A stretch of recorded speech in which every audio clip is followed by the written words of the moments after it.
Hi, I'm Jeff Altman, the Big Game Hunter.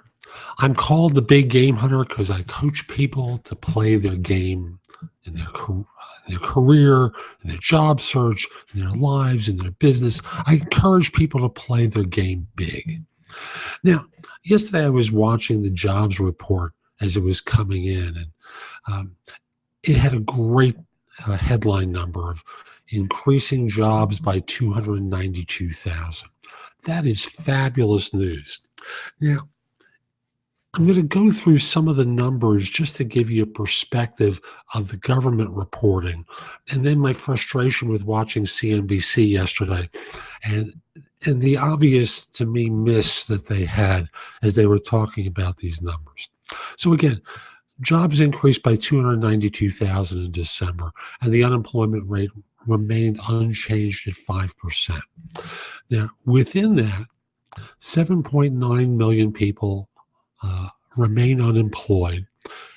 And among the major worker groups, unemployment for blacks declined to 8.3% in December, while rates for adult men, 4.7%, adult women, 4.4%, teenagers, 16.1%, whites, 4.5%, Asians, 4.0%, and Hispanics, 6.3%, showed little or no change. Now, the black unemployment number is the important one to remember for later.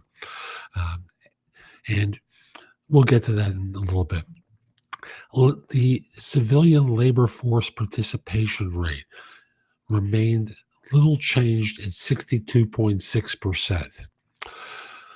The number of people unemployed, or a number of people employed part-time for economic reasons, which is sometimes referred to as involuntary part-time workers, was again little changed at 6.0% in December, but down 764,000 for the year.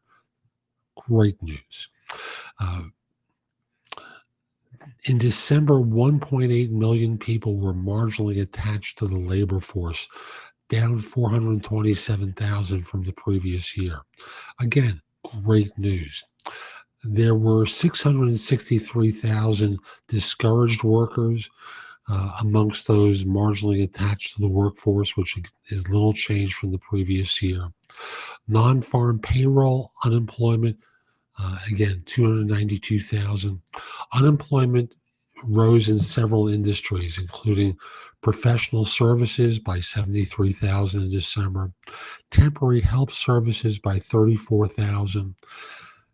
In 2015, professional and business services added 605,000, compared with 704 in 2014.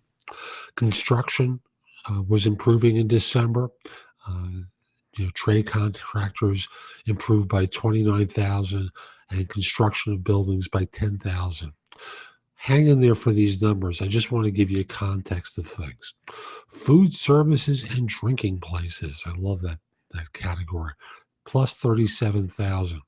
For the year, plus 357,000. Employment in transportation and warehousing rose by 23,000 in December. Within the information industry, motion pictures, and sound recording, plus 15,000. I'm fascinated how they lumped that information industry, motion pictures, and sound recording together. Mining was down 8,000 after adding 41,000 in 2014. Manufacturing, mining probably includes oil refining. So farm payrolls were basically unchanged at 34.5 hours in December. And the manufacturing work week also turned down by 0.1 hours to 40.6. Now, as I was watching the talking heads yesterday on CNBC, I became increasingly frustrated as I was watching them because they couldn't understand why, wages hadn't improved and the unemployment numbers hadn't really improved. But the big thing was about wages. And they kept saying, we got more people working, more people entering the workforce. More. Why aren't wages going up? Now, there are two basic reasons for it. One is less obvious than the other. And the less obvious reason is the access to data that firms have about what others pay for comparable salaries. And I want to be clear, I'm not talking collusion here. Really, I'm not talking about collusion, but firms have an idea of what other firms in their field, in their market pay, and they're trying to hold the prices to comparable levels. No firm is trying to go outside the boundary.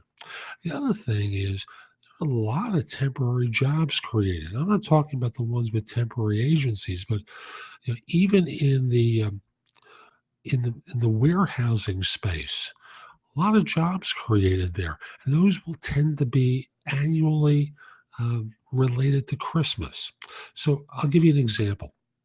I haven't looked at this year's numbers for it, but last year, UPS starts hiring helpers. About 45, 50,000 of them, they start hiring in October. FedEx does the same thing.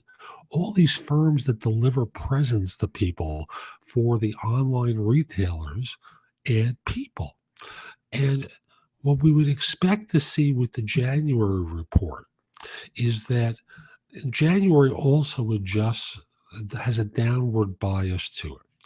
We'll see how much of a downward bias this year because they may revise the way they interpret numbers.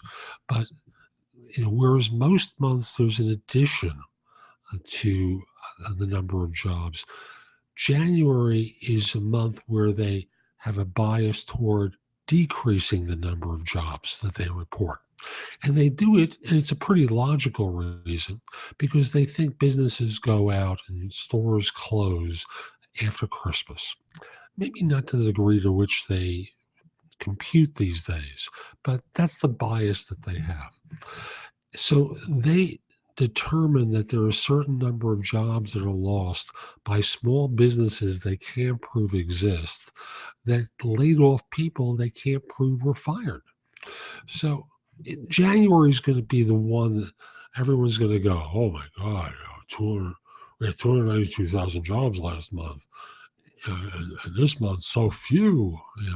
It will it will probably disappoint. So the talking heads frustrated me for the simple reason that this seasonal worker stuff happens every year, and they always seem to forget all the jobs related to Christmas and how they all tend to disappear during January. So, great report, bad interpretation, and I hope you found this helpful. I'm Jeff Altman, the Big Game Hunter. My website is thebiggamehunter.us.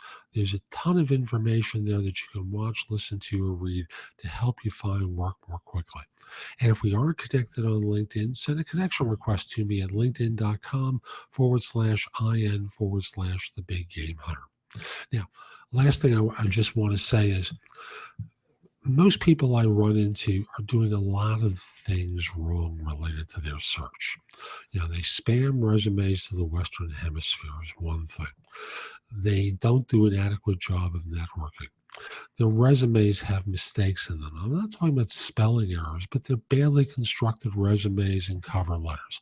On and on through the salary negotiation to the onboard. There's just lots of things that people could be doing better, and they don't spend enough time preparing. So instead of going it alone, instead of following the advice of the recruiter who you're working with, who basically is in the business of filling jobs for the employer that's paying them a lot of money to do that, I'd like to suggest reaching out to me for coaching. Think of me as like your agent. In real estate, they're always very clear that there's a buyer agent and there's a seller agent. And in recruiting, everyone that you work with is a buyer's agent. They're representing the employer because that's who's paying them. Get yourself a seller's agent. Contact me through my website and let's spend some time speaking. I'd love to coach you through the job search. Hope you have a great day. Take care.